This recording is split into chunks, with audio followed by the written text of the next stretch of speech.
Hello everyone, आप सभी का बहुत बहुत स्वागत है हमारे इस नए वीडियो में। आज हमारा वीडियो करीबन 15 दिन के बाद हम लोग रिकॉर्ड कर रहे हैं। 15 दिन मैं टाउन में नहीं था, इस वजह से मैं अपना वीडियो रिकॉर्ड नहीं कर पाया और आप लोगों तक जो इन्फॉर्मेशन पहुंचानी थी वो नहीं पहुंचा पाया। इसके लिए मैं आप लोगों से माफ़ी चाहूँगा।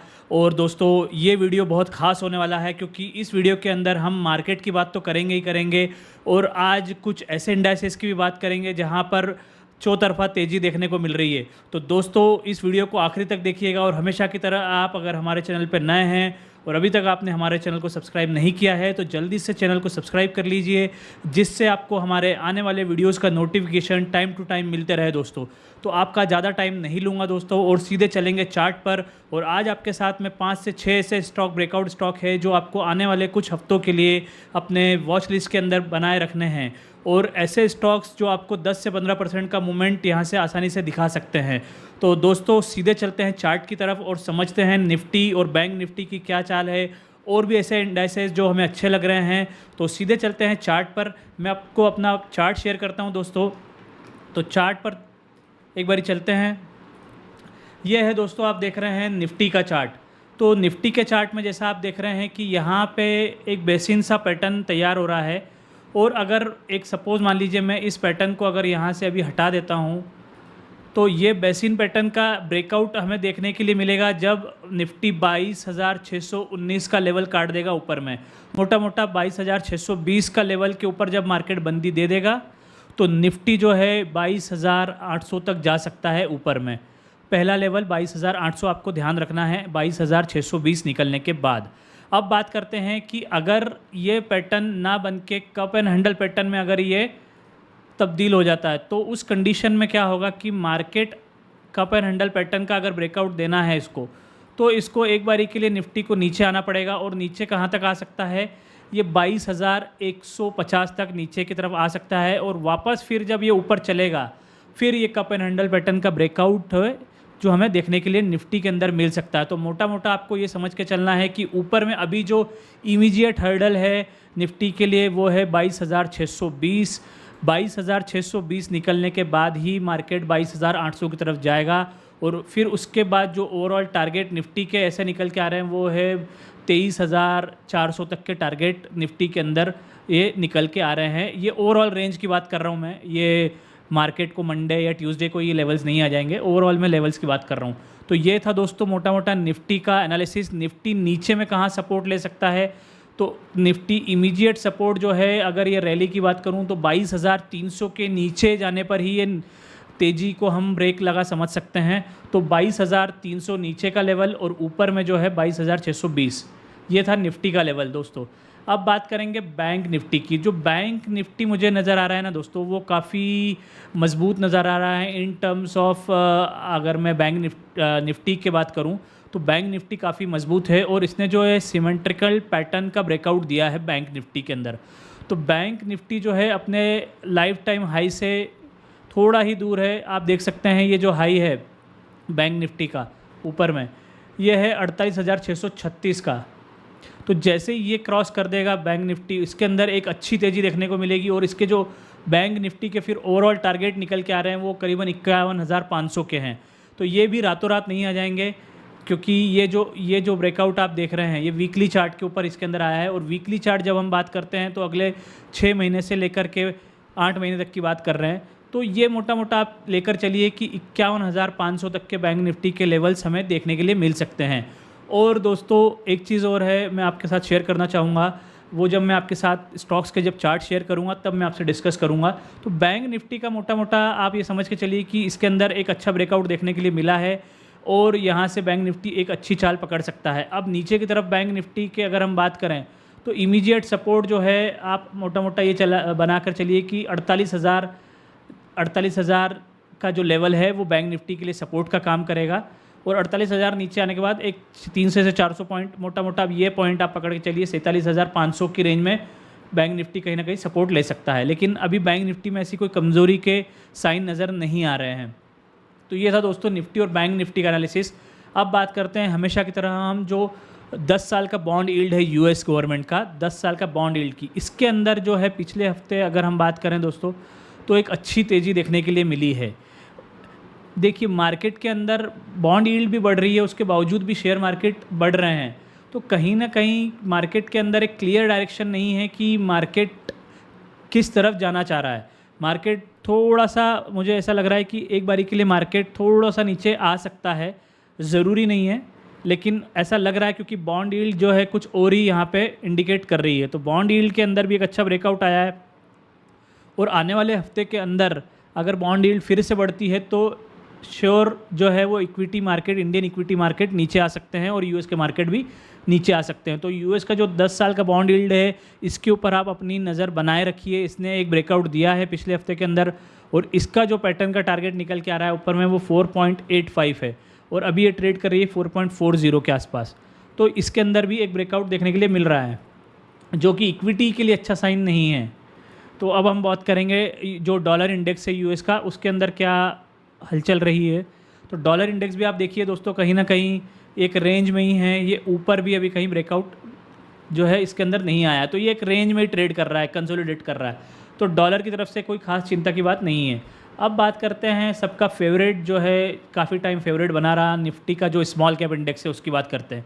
यहाँ पे हमने आपको काफ़ी टाइम सचेत किया था कि यहाँ पे आपको जो है थोड़ा सा प्रॉफिट बुकिंग करके चलना चाहिए स्मॉल कैप के अंदर, और उसके बाद आप देखिए इसके अंदर एक अच्छी 7 से 8% की गिरावट देखने के लिए मिली, लेकिन वापस ये आकर के फिर से इसने उसी लेवल पर रेजिस्टेंस दिखाया है। तो अब यहाँ पे स्मॉल कैप इंडेक्स के अंदर अगर ये लेवल पार होते हैं, जो इसका 16,000 मोटा मोटा 16,700 का लेवल, तो इसके अंदर आपको एक अच्छी तेज़ी वापस से निफ्टी के स्मॉल कैप इंडेक्स के अंदर देखने के लिए मिलेगी, और जो निफ्टी के स्मॉल कैप स्टॉक्स है वो फिर से एक बार निफ्टी को आउट परफॉर्म करते नज़र आ सकते हैं। तो निफ्टी के स्मॉल कैप इंडेक्स के ऊपर भी आप अपना ध्यान बनाए रख सकते हैं। अब बात करेंगे हम निफ्टी फार्मा की। फार्मा इंडेक्स के अंदर एक बेसिन सा पैटर्न क्रिएट हो रहा है यहाँ पे। इसको भी अगर अपना हाई तोड़ना है 19,400 के ऊपर ही इसके अंदर एक अच्छी तेज़ी देखने के लिए मिलेगी फार्मा इंडेक्स के अंदर। अभी फ़िलहाल इसके अंदर कुछ नहीं करना है जब तक ब्रेकआउट नहीं आता, ठीक है। तो ये था निफ्टी फार्मा का। अब बात करेंगे आईटी की। आईटी के अंदर एक अच्छा कंसोलिडेशन देखने के लिए मिल रहा है, और आईटी फिर से एक बार वापस नीचे की तरफ आया है, लेकिन मैं अभी भी आपको कहूँगा कि आईटी के अंदर आप एसआईपी मोड में अपना इन्वेस्टमेंट जारी रखिए, ये आपको एक अच्छा रिटर्न साल के अंत में बना के देगा। अब जो इंटरेस्टिंग एक इंडाइसिस लग रहा है वो है निफ्टी का मेटल इंडाइसिस। आप देखिए यहाँ पे हमने देखा था कि पोल एंड फ्लैग, और ये फ्लैग पैटर्न का जो ब्रेकआउट था ये हमें यहाँ देखने के लिए मिला था, और उसके बाद जो इसके ओवरऑल टारगेट है वो है 9,625 के। तो यहाँ पे मेटल सेक्टर से रिलेटेड जो शेयर्स हैं उनके अंदर आप जो है एक बार अपनी नज़र बनाए रख सकते हैं, और उनसे रिलेटेड जो स्टॉक्स आपको अच्छे लग रहे हैं मेटल से रिलेटेड, वो आप जाकर के चेक कीजिए। मेटल इंडाइसिस यहाँ से हमें अच्छा लग रहा है, लेकिन एक बात ध्यान रखिएगा कि ये कमोडिटी प्राइजेस से रिलेटेड होता है, तो इसमें उतार चढ़ाव भी उसी तरीके से होते हैं मेटल इंडेक्स के अंदर। तो आप इस तरह से इसको नहीं ले सकते कि ये ब्रेकआउट आया है तो इसके बाद कंटिन्यूस ये ऊपर ही जाएगा। ये कमोडिटी प्राइजेस के हिसाब से इंटरनेशनल मार्केट में उस हिसाब से रिएक्ट करता है, तो इसके अंदर उतार चढ़ाव बराबर दोनों ही तरफ से ये चलता है, ऊपर और नीचे, राइट। उसके बाद हम बात करेंगे इंफ्रा की। तो इंफ्रा के अंदर भी एक अच्छी तेज़ी देखने के लिए मिली है दोस्तों। अगर हम बात करें ये वीकली बेसिस पे ही हम इसको देख रहे थे, तो आप देखिए ये पोल एंड फ्लैग पैटर्न यहाँ बना है, और इसका ये ब्रेकआउट यहाँ पे आया है, लेकिन अभी ये कंफर्म नहीं हुआ है। अगर एक बार इस हफ्ते के अंदर इंफ्रास्ट्रक्चर से रिलेटेड और स्टॉक्स जो है परफॉर्म करेंगे इस हफ्ते में, तो ये कंफर्म ब्रेकआउट यहाँ पे हमें पोल एंड फ्लैग पैटर्न का ब्रेकआउट देखने के लिए इंफ्रास्ट्रक्चर के अंदर मिल जाएगा। तो इंफ्रास्ट्रक्चर भी आप अपने रडार पर रखिए, पहला मेटल और दूसरा इंफ्रा। रियलिटी सेक्टर के अंदर ऑलरेडी एक अच्छा ब्रेकआउट आया हुआ है, इससे रिलेटेड शेयर्स भी आप देखिए। इंफ्रास्ट्रक्चर रियलिटी के कुछ शेयर्स वो भी काफ़ी अच्छा परफॉर्म कर रहे हैं, तो ये एक अनादर सेक्टर है जो आपको नज़र में रखना है।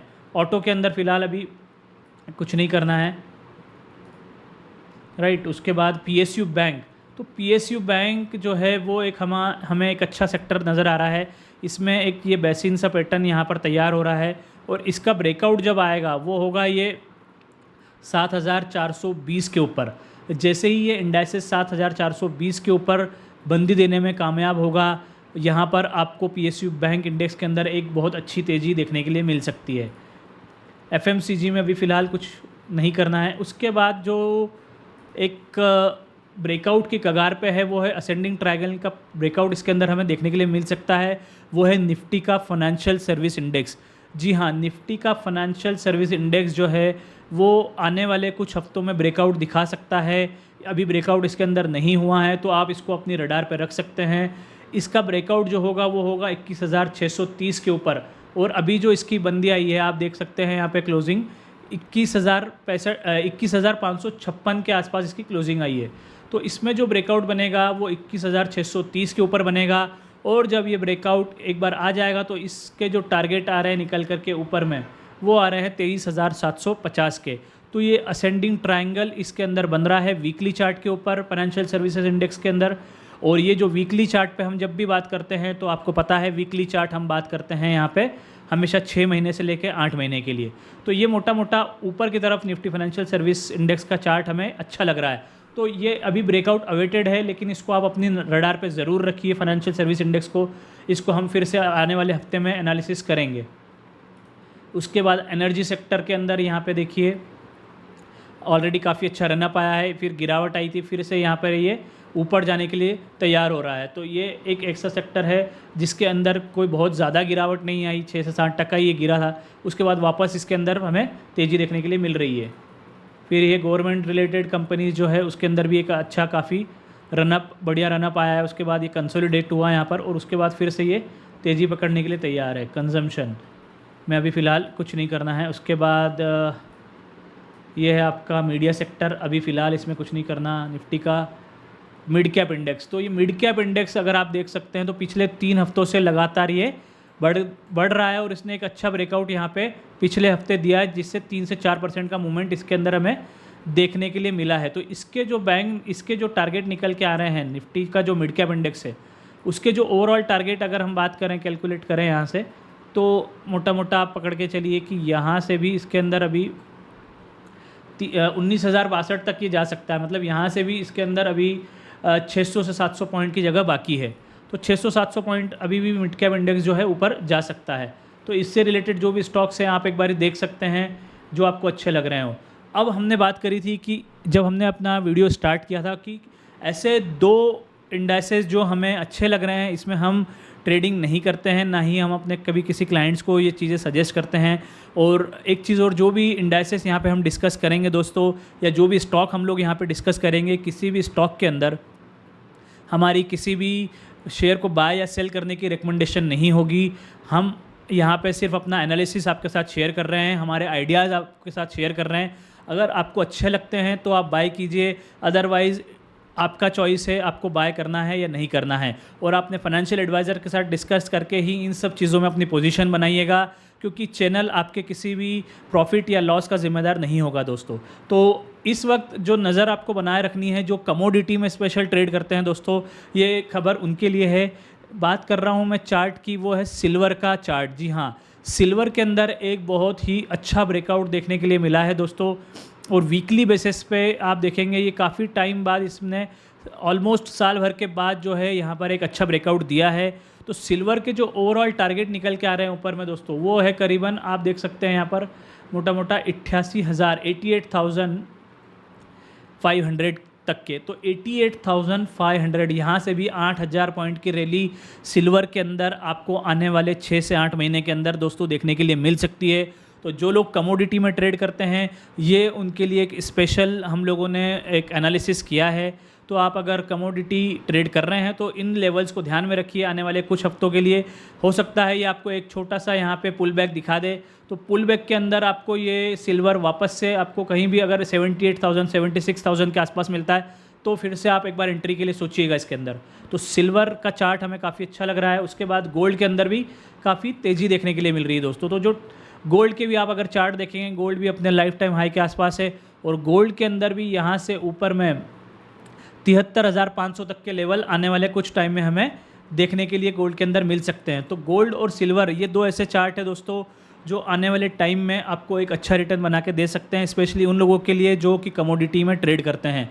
आप देख रहे हैं दोस्तों, ऐसा बहुत कम मैंने देखा है कि सारे मार्केट एक साथ परफॉर्म कर रहे हैं। आप उठा के देख लीजिए कमोडिटी में गोल्ड, सिल्वर, कॉपर, उसके बाद आप बिटकॉइन का चार्ट उठा के देख लीजिए, आपके जितनी भी क्रिप्टो करेंसीज है उनके अंदर आग लगी पड़ी है। फिर आप देख सकते हैं मार्केट, शेयर मार्केट में इंडियन इक्विटी को आप देख लीजिए। तो ऐसा बहुत कम होता है कि गोल्ड और इक्विटी एक साथ परफॉर्म करे, अदरवाइज ये वाइस वर्सा चलते हैं। जब भी अगर इक्विटी परफॉर्म करता है तो गोल्ड परफॉर्म नहीं करता, अगर गोल्ड परफॉर्म करता है तो इक्विटी परफॉर्म नहीं करता। लेकिन इस बार बिल्कुल अलग है।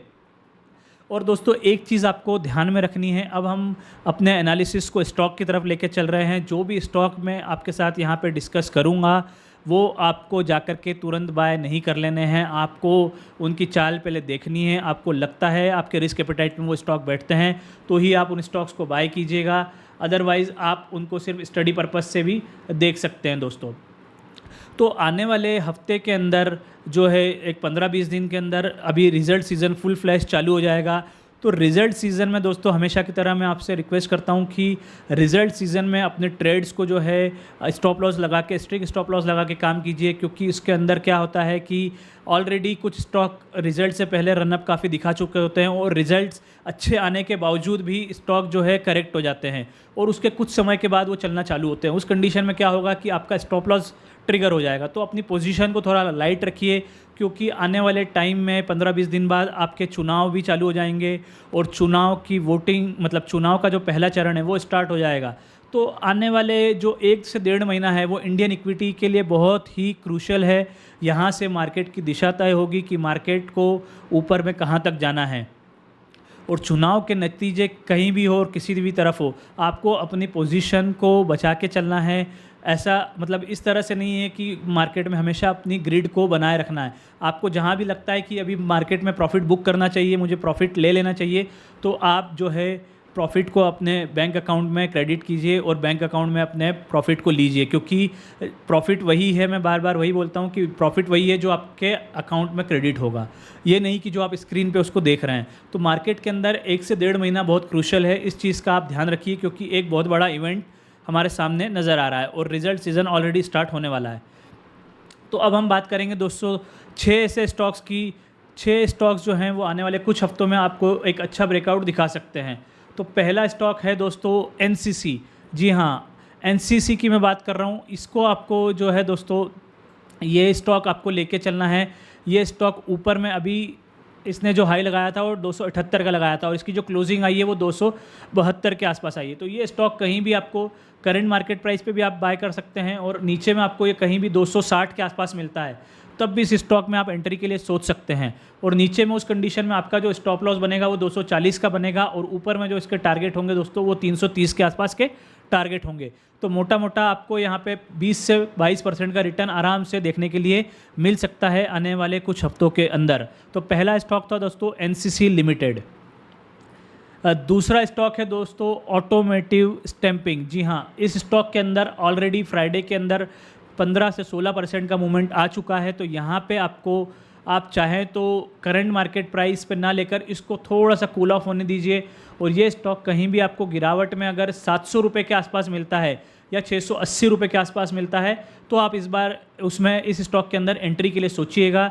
700 रुपये पर एंट्री कीजिए, 680 रुपये पर एंट्री कीजिए और नीचे में स्टॉप लॉस जो लगा के चलना है मोटा मोटा आपको उस कंडीशन में 600, आप इस कैंडल के आसपास यहाँ पर यहाँ पे 650 का मोटा मोटा आप स्टॉप लॉस लगाइए। 650 रुपये का स्टॉप लॉस और ऊपर में जो टारगेट इसके निकल के आ रहे हैं वो दोस्तों 900 रुपये तक के टारगेट निकल के आ रहे हैं। तो आपको इसको 2 चर्निंग में बाय करना है। अगर आप चाहें तो करंट मार्केट प्राइस पे भी बाय कर सकते हैं, लेकिन वहाँ पर रिस्क रिवॉर्ड दोस्तों फेवरेबल नहीं होगा। तो इसलिए वेट कीजिए कि कहीं 700 रुपये की रेंज में ये स्टॉक आपको मिले और 680, ये 2 रेंज में आपको ये स्टॉक को एक्यूमुलेट करना है। अब बात करेंगे तीसरे स्टॉक की दोस्तों, इसका नाम है कीनोट फाइनेंशियल सर्विसेज।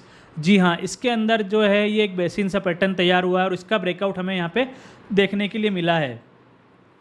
तो ये स्टॉक दोस्तों ऊपर में आपको जो है लेवल्स दिखा सकता है 250 रुपये तक के, जिसमें आपको 25 से 27% का मूवमेंट आने वाले कुछ हफ्तों में दिखाई दे सकता है। लेकिन इसमें भी अगर मैं बात करूँ फ्राइडे के दिन, इसमें ऑलरेडी 20% का मूवमेंट आ चुका है। तो अगर आपको इस स्टॉक को बाय करना है तो आपके लिए सही रेंज होगी दोस्तों 190 से लेकर के 185 की रेंज में। और उस कंडीशन में आपका जो स्टॉप लॉस बनेगा वो बनेगा दोस्तों करीबन 175 के आसपास।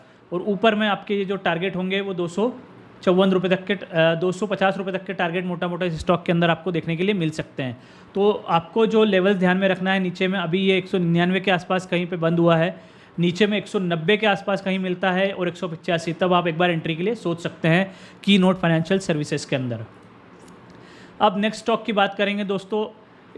नेक्स्ट स्टॉक है हिकाल लिमिटेड। जी हाँ, हिकाल लिमिटेड के अंदर आपको मैं एक इसका ईएमए के अंदर इसका जो मोटा मोटा अगर मैं बात करूं कि 200 दिन का जो इसका जो मूविंग एवरेज है, ये कहीं ना कहीं उसके पास आकर के दोस्तों इसने बंदी दी है और 200 दिन के मूविंग एवरेज के ऊपर ये स्टॉक जो है निकलने में कामयाब हुआ है। तो 200 दिन के मूविंग एवरेज के ऊपर ये स्टॉक अभी चलना चालू हुआ है।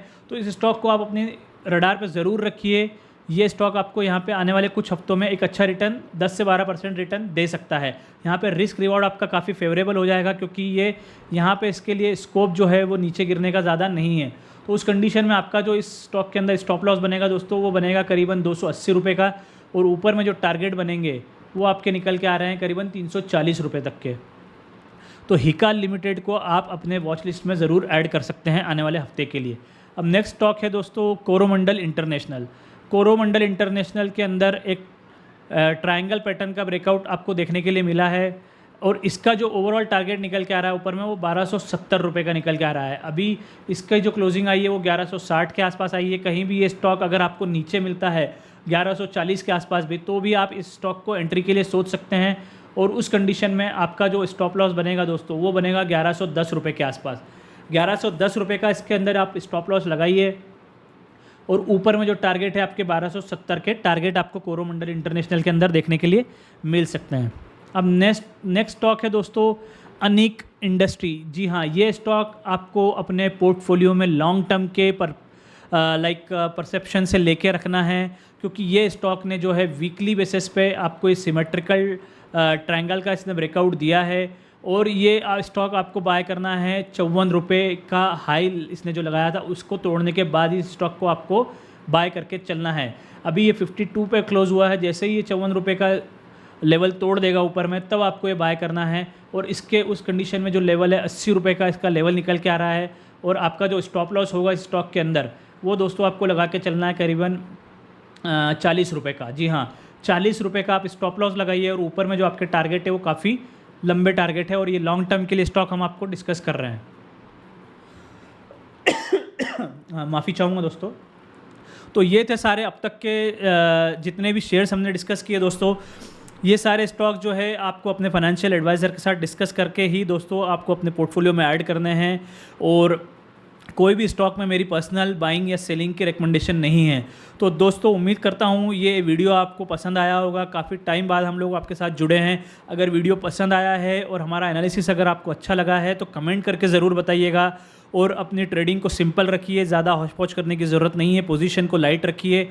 और ऐसे ही किसी नेक्स्ट वीडियो में मैं आपके साथ मिलूँगा दोस्तों। तब तक के लिए keep learning, because your learning is your earning. Thank you so much for watching this video.